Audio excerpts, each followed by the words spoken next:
تو چلیے آج سفر کرتے ہیں ہنری فیلڈنگ کے اس شاہکار ناول کا جس کا نام ہے ٹام جونز۔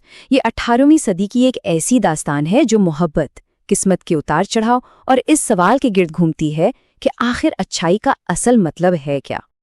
یہ ناول شروع سے ہی ایک بہت بڑا سوال ہمارے سامنے لا کر کھڑا کر دیتا ہے۔ یہی وہ سوال ہے جو ٹام جونز کے پورے سفر میں ہمارے ساتھ رہتا ہے اور ہمیں اس کے ہر فیصلے کو، اس کی ہر غلطی کو ایک الگ ہی نظر سے دیکھنے پر مجبور کرتا ہے۔ کہانی کا آغاز ہوتا ہے سمرسیٹ کے ایک دیہاتی علاقے سے۔ ایک بہت ہی نیک اور امیر آدمی ہے مسٹر آلورتھی۔ وہ جب اپنے گھر لوٹتے ہیں تو کیا دیکھتے ہیں کہ ان کے بستر میں ایک بچہ پڑا ہوا ہے۔ یہ ایک ایسی دریافت تھی جس نے نہ صرف ان کی اپنی زندگی بلکہ آنے والے کئی سالوں تک بہت سے لوگوں کی تقدیر کا فیصلہ کرنا تھا۔ تو فوراً ہی ایک کہانی گھڑ لی جاتی ہے۔ جینی جونز نام کی ایک عورت اور مسٹر پارٹریج نام کے ایک استاد کو اس بچے کا ذمہ دار ٹھہرا کر علاقے سے نکال دیا جاتا ہے۔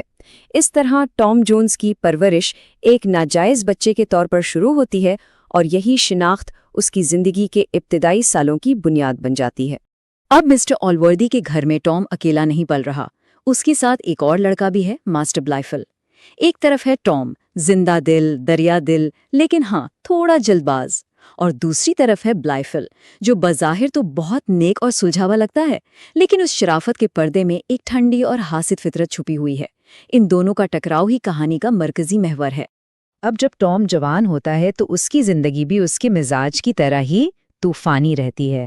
اس کا پرجوش اور لاپرواہ مزاج اسے محبت کی طرف بھی کھینچتا ہے اور مصیبت میں بھی ڈال دیتا ہے، اور یہیں سے اس کی قسمت کا پاسا پلٹنا شروع ہوتا ہے۔ ٹام کا دل وہ دو کشتیوں کا مسافر ہے۔ ایک طرف مولی سگرم ہے جس کے ساتھ اس کا تعلق جسمانی خواہش اور ایک ذمہ داری پر مبنی ہے، تو دوسری طرف ہے بے حد حسین صوفیہ ویسٹن جس سے وہ سچی اور گہری محبت کرتا ہے۔ یہی دو رشتے اس کی زندگی کی سمت طے کرتے ہیں۔ اور دیکھیے کہ ٹام کی ایک خوشی ہی اس کی سب سے بڑی مصیبت کیسے بن جاتی ہے۔ جب مسٹر آلورتھی ایک شدید بیماری سے ٹھیک ہوتے ہیں تو ٹام خوشی میں بے قابو ہو جاتا ہے۔ بلائفل اس موقع کا فائدہ اٹھاتا ہے، ایک معمولی جھگڑے کو بالکل غلط رنگ دیتا ہے اور آلورتھی کو یہ یقین دلا دیتا ہے کہ ٹام ایک بگڑا ہوا اور ناشکرا نوجوان ہے۔ دل برداشتہ ہو کر آلورتھی ٹام کو گھر سے نکال دیتے ہیں۔ تو جب ٹام کو گھر سے نکال دیا جاتا ہے، اس کی زندگی ایک بالکل نیا اور اندیکھا موڑ لیتی ہے۔ یہ سفر اتفاقات، ایڈونچر اور آزمائشوں سے بھرا ہوا ہے جو اسے سیدھا لندن کی طرف لے جاتا ہے۔ اور اسی سفر میں وہ پہنچتا ہے اپٹن کی سرائیں۔ یہ جگہ، یہ کہانی کا وہ ٹرننگ پوائنٹ ہے جہاں قسمت، اتفاق اور انسانی غلطیاں سب ایک ساتھ ٹکرانے والی تھیں۔ یہاں جو کچھ ہوا وہ کسی فلمی سین سے کم نہیں تھا۔ ٹام ایک عورت کی جان بچانے جیسا نیک کام کرتا ہے، لیکن اسی رات وہ اسی عورت کے ساتھ پایا جاتا ہے۔ اور قسمت کا کھیل تو دیکھیے، ٹھیک اسی وقت صوفیہ جو اپنے گھر سے بھاگی ہوئی ہے اسی سرائے میں پہنچ جاتی ہے اور سب کچھ اپنی آنکھوں سے دیکھ لیتی ہے۔ لیکن اس پوری افراتفری میں بھی ٹام کی جو فطری نیکی ہے وہ سامنے آ ہی جاتی ہے۔ جب اسے صوفیہ کا گھرا ہوا پرس ملتا ہے جس میں 100 پاؤنڈ کی ایک بہت بڑی رقم ہے تو اسے خرچ کرنے کا سوچ بھی نہیں سکتا۔ بے سہارا ہونے کے باوجود اس کی ایمانداری قائم رہتی ہے۔ خیر، یہ سفر ٹام کو لے آتا ہے لندن، اور یہاں آ کر اس کی قسمت بہتر ہونے کے بجائے بالکل ہی گردش میں آ جاتی ہے۔ جب ایسا لگتا ہے کہ اب سب کچھ ختم ہو چکا ہے، تبھی کہانی کا سب سے بڑا راز سامنے آنے والا ہوتا ہے۔ لندن میں ٹام ایک کے بعد ایک مصیبت میں پھنستا چلا جاتا ہے۔ ایک امیر خاتون سے تعلقات، ایک خطرناک لڑائی، اور پھر سیدھا جیل۔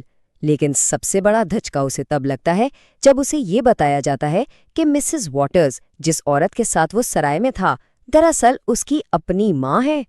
تو یہاں آ کر سارے دھاگے ایک دوسرے میں الجھ جاتے ہیں۔ اب سوال صرف ایک ہی باقی ہے، آخر یہ ٹام جونز ہے کون؟ اس کی اصل حقیقت کیا ہے؟ اور پھر ایک ایک کر کے سارے رازوں سے پردہ اٹھتا ہے۔ مسز واٹرز ٹام کی ماں نہیں ہے۔ ٹام کی اصل ماں کوئی اور نہیں بلکہ مسٹر آلوردی کی اپنی بہن برجٹ تھیں۔ اس کا مطلب یہ ہوا کہ ٹام کوئی ناجائز بچہ نہیں بلکہ آلوردی کا سگا بھانجا اور ان کی جائیداد کا اصل وارث ہے۔ اور سب سے بڑا انکشاف، بل فل، وہ یہ ساری سچائی بہت پہلے سے جانتا تھا اور اس نے اسے چھپائے رکھا۔ اور بس اس سچائی کے سامنے آتے ہی سب کچھ بدل جاتا ہے۔ ٹام کو جیل سے رہائی ملتی ہے، اسے اس کا اصل مقام اور وراثت ملتی ہے، اور صوفیہ کے ساتھ بھی ساری غلط فہمیاں دور ہو جاتی ہیں۔ ناول کا اختتام ان کی شادی اور ایک خوشگوار زندگی کے وعدے پر ہوتا ہے۔ تو یہ کہانی ہمیں اسی ایک سوال کے ساتھ چھوڑ جاتی ہے۔ ایک طرف ٹام ہے جس کی ساکھ پر ہمیشہ داغ لگے رہے لیکن جس کا دل نیک تھا، دوسری طرف بلائفل ہے جو بظاہر بالکل بے داغ تھا لیکن اندر سے بدنیت تھا۔ تو پھر حقیقی نیکی کا پیمانہ کیا ہے؟ وہ جو دنیا کو نظر آتا ہے یا وہ جو دل کے اندر چھپا ہوتا ہے؟